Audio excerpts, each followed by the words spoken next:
Hi,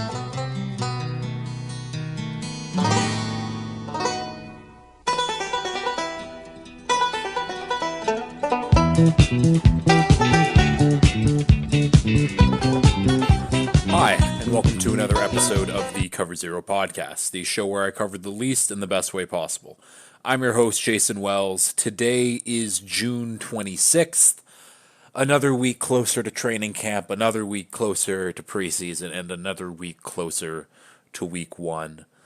But there's still not a lot going on right now.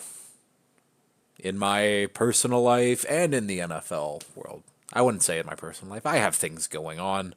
I'm just tired and I kind of just want to get to the point a little bit with things. So, this episode, as always, NFL Weekly Update, going to be very, very short this week. And we are continuing on with the Hall of Very Good. Congrats to Stephen Gostkowski and Bruce Arians on being inducted last week. This week we will be going over the nominees for corners and safeties and be picking two from each position. It's a fun one. There's some good nominees, so stick around, hear that. But yeah, I guess let's just get right into the NFL Weekly Update. I'm just checking Schefter's Twitter right now to see if there's any last minute things I need to see. There definitely is not. So we got three things to talk about, and really only one of them is noteworthy. Ramondre Stevenson, Ramonster, has signed an extension with the Patriots. 4-year, $36 million, comes out to around a little more than 9 per year AAV. You can tell that there is a new regime in New England because Bill would have never made this move. Pay a running back? Are you kidding me? Bill would have sent his ass to the curb, drafted someone in the fourth, and just rinse, repeat, because that's basically all he does at the running back position. But no, new regime, they pay one of their own. Ramondre had a down year last year. I mean, everybody on the Pats had a down year last year, but down year statistically, oh my god, statistically. But also he got hurt. He should be back fully healthy now. Just gives them a solid running back to pair with Drake May. If Drake May is the starter, we don't know yet. Training camp will decide that. But good to keep him around. It's just another weapon for the Patriots, and Ramondre might be their best weapon. That's not a great thing, but it is what it is. Next note up here, former Stanford head coach David Shaw has been hired by the Broncos. If you don't know that name, so he coached at Stanford for a very long time, was a very, very good college coach, was Andrew Luck's coach there when Andrew Luck almost won the Heisman and a bunch of things. He's also coached a bunch of other, like, NFL players and first round picks. His pedigree is very good with college. He did work in the NFL before. He worked with Sean Payton before on the Saints. So now they team back up together. Again, I'm kind of scratching, clawing to try to find something to talk about here. So we get David Shaw, former Stanford head coach, now coaching with the Broncos in some capacity. And final note we have here, Max Crosby. He now has the namesake for the Eastern Michigan football field. It is now the Max Crosby Field, or something along those lines. I actually don't know what the proper name is, but very cool to just have a field stadium named after you. It obviously makes sense why it's named after Max Crosby. Max Crosby is the only Eastern Michigan NFL star probably ever. Don't quote me on that one, but like, I don't know who else went to Eastern Michigan. I guess I have time. Let's see who went to Eastern Michigan and if Max Crosby is in fact the best. I don't even know what their like team mascot is. Eastern Michigan football alumni. Charlie Batch, former Steelers backup, one of the best jobs in football. I remember Charlie Batch. Am I looking at the right school? Because this one doesn't even list Max Crosby, which obviously we know Max Crosby. Okay, yeah, no, it is Max Crosby. It is Max Crosby with a bullet definitive. Has anybody else even made a Pro Bowl? No one else has made a Pro Bowl. TJ Lang, the guard who played for the Packers and Lions, I believe. That's probably their second best player. Max Crosby, way, way better than him. Uh, See, yeah, like, did not need to talk about this, but here we are. I guess let's just get right into the Hall of Very Good defensive backs and safeties. Enjoy. Okay, let's get into the Hall of Very Good. We're doing DBs today. That is defensive backs, splitting up corners and safeties. Obviously, we will have 4 new inductions into the Hall after this episode. So the nominees for corners, we got Joe Hayden, Chris McAllister, Charles Tillman, Antonio Cromartie, Brent Grimes, Terrence Newman, and Pat Surtain. And at safety, Adrian Wilson, Roy Williams, Malcolm Jenkins, Lawyer Malloy, Devin McCourty, TJ Ward, and Antrell Roll. Let's start off with the corners, and I'm going to start off with a more recent guy here, and that is Joe Hayden. Joe Hayden, 12-year career, mostly with the Browns. That's where he was at his best. He ended his career with the Steelers.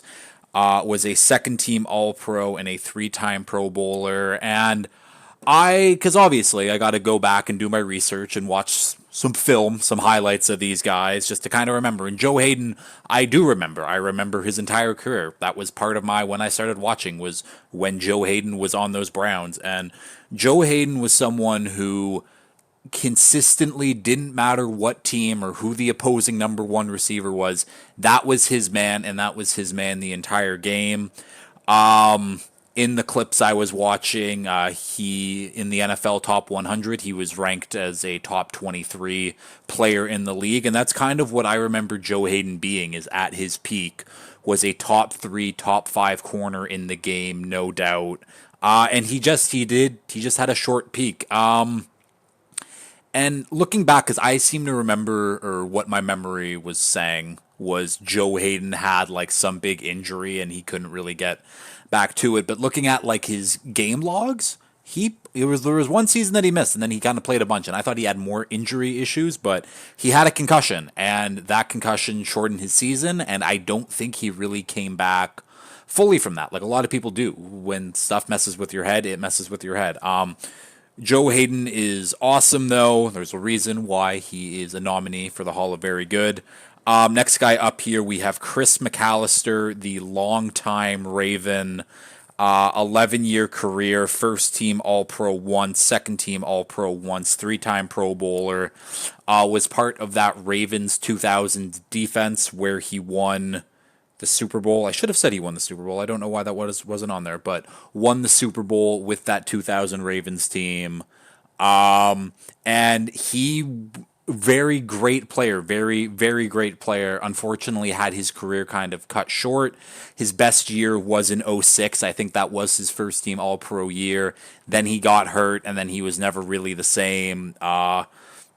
Still had a very long career, but could have been longer if the injuries hadn't happened. But Chris McAllister, the second nominee.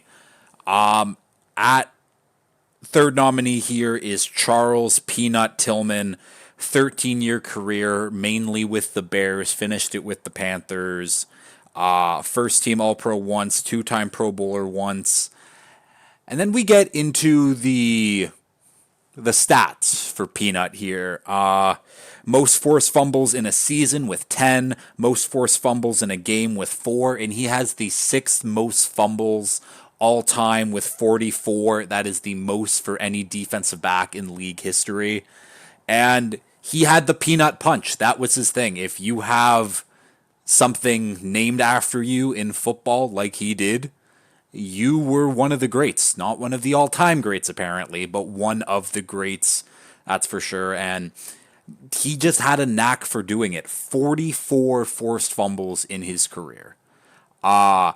Just had an absolute knack for doing it. He had a sports science segment about him. I love Charles Tillman as a player, and the way I've run my fantasy leagues is I've always had you got to pick like individual defensive players. I like that better than team defense. Charles Tillman was always some guy you put on your team. He's racking up those points with those forced fumbles and just interceptions in general. He was an electric player. I loved him a ton. Next nominee here, we have Antonio Cromartie, 11-year NFL career. Started with the Cardinals, went over to the Jets, went somewhere else again, and then back to the Jets. Was a first-team All-Pro once, a four-time Pro Bowler, led the league in interceptions in 2007 with 10.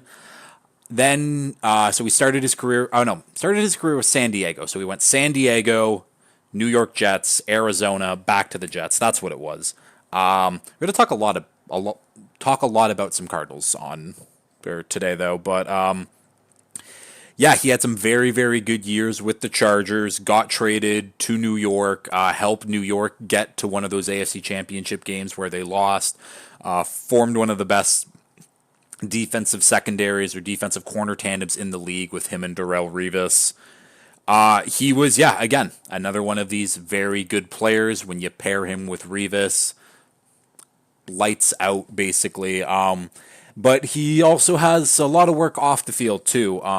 He supposedly has 14 children, got a vasectomy in 2016, I believe. Then 3 years later, had a set of twins. Said it was God's work, God's plan. Unbelievable sperm, I guess you can say. But Antonio Cromartie, the next nominee here. Now we get a Dolphin. We get a Dolphin here. We get Brent Grimes, 12-year career. Started out as like a D3 football player. Really had to work his way up. So was a UDFA signing by the Falcons, and then didn't make it. They sent him to NFL Europe, where he actually won the World Championship. Came back to the Falcons, still had to kind of like scratch and pry and eventually get onto the roster. Eventually turned out to be a pretty good player. Dolphins signed him for a year, ends up being great. We signed him to a big contract, ends his career with the Bucs. Was a first-team All-Pro, second-team All-Pro once, and a three-time Pro Bowler. Brent Grimes was one of the lone highlights during those Dolphins years, those 2012 to I think he was there to 2017 or something like that, like where we were just stuck in the mud. Brent Grimes was one of the highlights. Other than his wife being a crazy person, the thing that sticks out to me with Brent Grimes is playing against the Lions. Matt Stafford lines up in shotgun, sees Calvin Johnson deep, and he's got Brent Grimes. And Brent Grimes is a small man. I think he's under 5'10". He might be 5'9". And Calvin Johnson, we all know Calvin Johnson's 6'4", 225, like big man, fast man, whatever. And he throws up a ball. It's a little underthrown, and Brent Grimes does the one-handed OBJ-like catch. Was phenomenal, and those are kind of the plays that Brent Grimes gave you. He was always very athletic. He was always had great ball skills, and he's one of my favorite Dolphins for that time period. Next guy up here, we have Terrence Newman, the 15-year career, two-time Pro Bowler. Honestly, what's there to say about Terrence Newman? Just incredibly solid his entire career, and to play 15 years at corner, where I'd argue corner is... Okay, quarterback's the hardest position to play because there's so much mental stuff with it. Corner is the hardest position physically to play because you're matching the elite guys across from you who know where they're running, and you have to kind of guess and pick and choose and be able to match what they're doing and mirror them, which is incredibly difficult. And Terrence Newman did it at a high level for a very, very long time. He was never one of the best in the league, but I would say always a top 20 corner for most of his career, and it was a long-ass career. He's also the tied for the oldest player to have 2 interceptions in a game with Deion Sanders at 37. Puts him in some pretty elite company.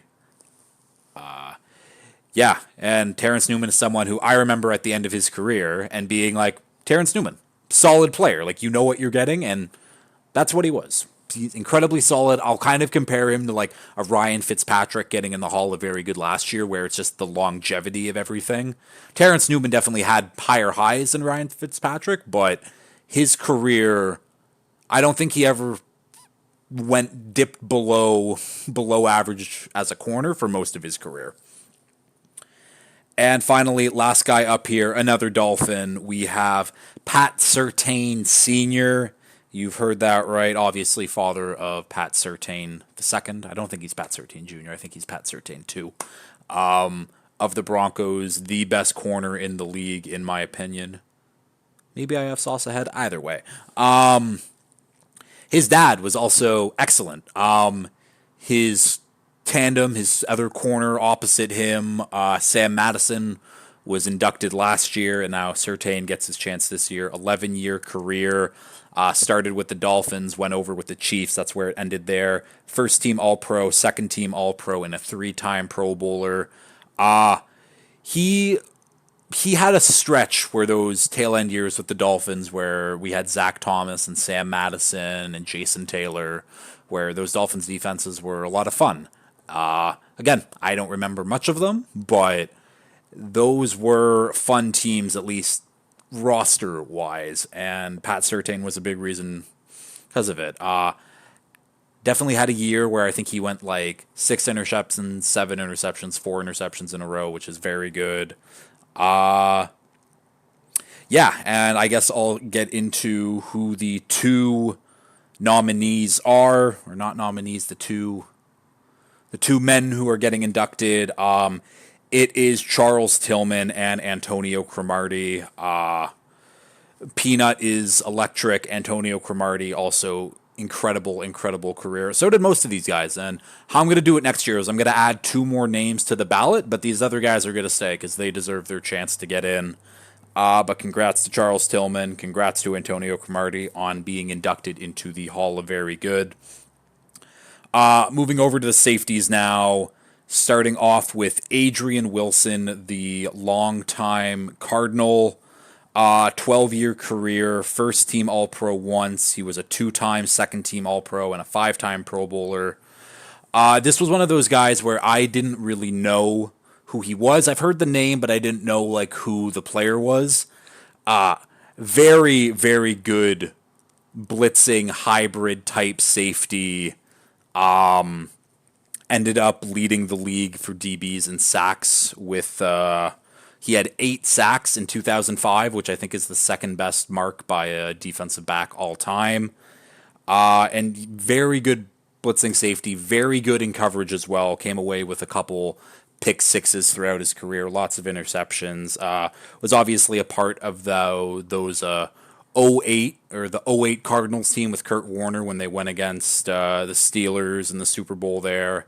And then just could never really get back to that point. Obviously, Kurt Warner was kind of the catalyst of the rise and then the steep fall there. But Adrian Wilson was very, very fun to watch and very to learn about his career. Another guy who had a very fun career to learn about was longtime Cowboys safety Roy Williams. Only a 9-year career. Was a first-team All-Pro once, a 5-time Pro Bowler.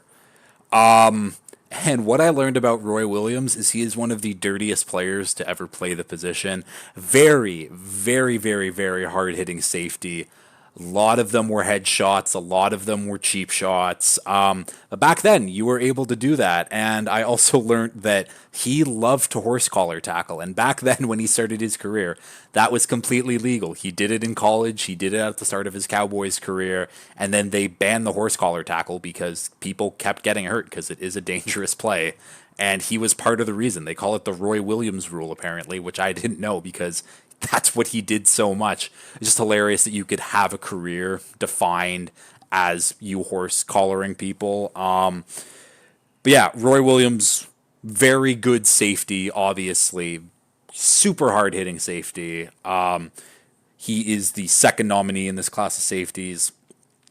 We have Malcolm Jenkins, one of the more modern guys, anyways. A 13-year career, two-time Super Bowl champ, second team All Pro once, three-time Pro Bowler. Malcolm Jenkins started his career with the Saints and on that Super Bowl '09 team with the Saints. Yeah, started out as a corner, eventually made the move over to safety, which obviously turned out to be his best position. And we talk about another one of these hybrid guys. Signed a big deal in Philly after his time with the Saints, and he was another key reason of why Philly came away with that Super Bowl, because I was trying to remember, because I'm like, wasn't Malcolm Jenkins who put that hit on Brandon Cooks in the Super Bowl against the Patriots? And it was, again, a dirty hit right to the head, but that was a game-changing hit, because Brandon Cooks, not the same after that. But yeah, Malcolm Jenkins did it for a long time, was very good at it for a long time.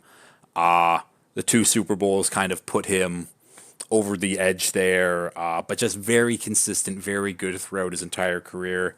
Next guy up here is Lawyer Malloy, long or 15-year career, started with the Patriots, went over to the Bills, I think ended up playing with the Falcons and Seahawks.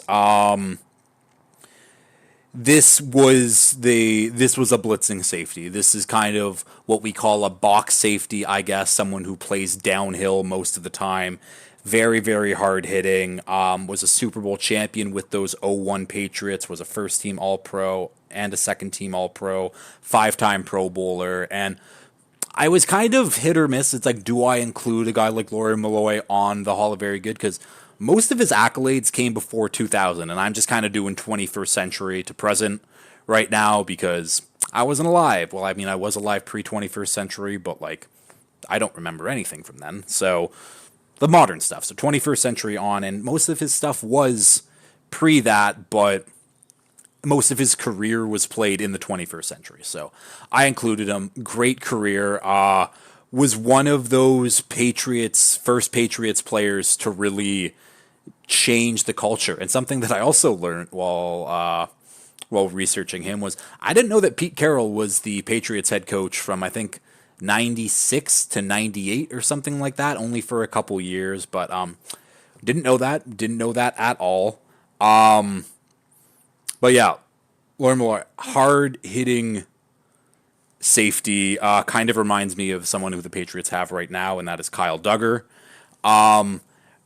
And then after that, he was one of those kind of like, when Belichick came in and Belichick has control, where he didn't want to take a pay cut, and Belichick's like, okay, I'm going to get rid of you, and he was able to stack and replace those guys for those early 2000s teams. Went over to the Bills, was a very good player for the Bills. I saw a lot of, when I was looking at like highlights for him, someone it would have been like his most like recent highlights, but a lot of them were like from his Seahawks days, and also because watching the Seahawks kind of reminded me of like current day Jamal Adams blitzing off the edge like he does as he is Blitz Boy. But Lawyer Malloy, the fourth nominee this year. And now we're talking about another Patriot, Devin McCourty, 13-year career, all of them with the Patriots. 3-time Super Bowl champ, 3-time second team All-Pro, 2-time Pro Bowler. This man tormented me for 13 years. I just said it. He tormented me for 13 years. And when we talk about those Patriots, like the second part of the dynasty, like we talk about Brady and Bill and Gronk and Edelman, but Devin McCourty was the guy on that defense, was the leader of that defense to get everyone going, getting everyone in position, and was just so good at it. Even like his last year in the league, he was still excellent. And I remember because I started doing this podcast when he was playing his final years in the league. And I think I remember saying in one of my season previews, which is coming up, end of the summer, by the way, in one of the season previews where it's like, Devin McCourty's old, man. I don't know, like, if he can really, like, do it. And fucking prove me wrong. He was always good. He could have kept playing, if we're being honest. But he walked away healthy. He walked away fully accomplished. And yeah, happy he's not on the team anymore. Two more nominees here. We have T.J. Ward, 8-year career, Super Bowl champ. Was a second-team All-Pro and a 3-time Pro Bowler. Started his career off with the Browns, was very good. Then he signed his big ticket with the Broncos, where he won his Super Bowl. And then again, another guy where injuries caught up with him. He was a very hard-hitting safety, even for his size. Was only 5'10", but he loved to play downhill, and that was kind of his role. Was a big part of that Super Bowl defense, the Super Bowl 50 Broncos defense. Do I have anything else to really say about TJ Ward? No, I don't, so I guess you could probably guess that he's not the one getting in. And finally, last safety here, we have Antrell Roll, 11-year career. Started out with the Cardinals, went over to the Giants, finished with the Bears. Was a Super Bowl champ with the Giants, 2-time second-team All-Pro, 3-time Pro Bowler. Started as a corner and then really hit his stride at safety. So he was drafted by the Cardinals as a corner, and he was okay, wasn't working out. And then they're like, okay, let's pair him at free safety, which with Adrian Wilson, and then immediately clicked. He became a very, very good player. Again, was part of that '08 Cardinals team that lost to the Steelers, but him and Adrian Wilson formed a very great tandem. I saw a clip earlier of him talking about that Santonio Holmes catch, and he's like, there's nothing we could have done. It was perfect. The catch was perfect. The throw was perfect. It was, you couldn't have stopped the play. Then, yeah, eventually he goes to the Giants, wins the Super Bowl there. Again, just another guy, very, very good career. That's the whole point of this, I guess. But something I didn't know is he played college at the University of Miami, where his running mate was Sean Taylor. And something I didn't know is those two guys knew each other basically since childhood and were very good friends. And Sean Taylor obviously inducted to the Hall of Very Good last year. It just reminds me of like how special Sean Taylor was and the way that these guys talk about him, where it's like, no, you don't understand. He was that good. It's not like, oh, he was fucking awesome. No, he was the best athlete. He was the strongest guy on the field. He was the hardest hitting guy on the field, and was cerebral too. And that's part where I think a lot of people don't realize, where he knew what he was looking for. He was breaking down that film. That's why Sean Taylor is one of the GOATs. But this is about Antrell Roll, his teammate, who was also very, very good. That's why he is part of the Hall of Very Good, or potentially part of the Hall of Very Good. No spoilers. But and the two inductions for the 2024 class of the safeties, Devin McCourty and Malcolm Jenkins, two of the more modern guys here, but definitely deserved. So your defensive back inductions: Charles Tillman, Antonio Cromartie, Devin McCourty, and Malcolm Jenkins. Congratulations on getting inducted into the Cover Zero Hall of Very Good. Round of applause for the guys there. But, I think that'll do it for this episode. Next week, we will have, I think, linebackers and edge. I think that's where I'm going. Yeah, linebackers and edge. Then we're going to go D-line, O-line, wide receiver, tight end, running back, wide receiver, QB, tight end, whatever. Either way, we'll get to it at some point. But yeah, linebackers and edge next week. That'll be a fun one, talking about those guys. But as always, if you've liked this, please like, share, retweet, subscribe, all that fun stuff. And until next time, peace.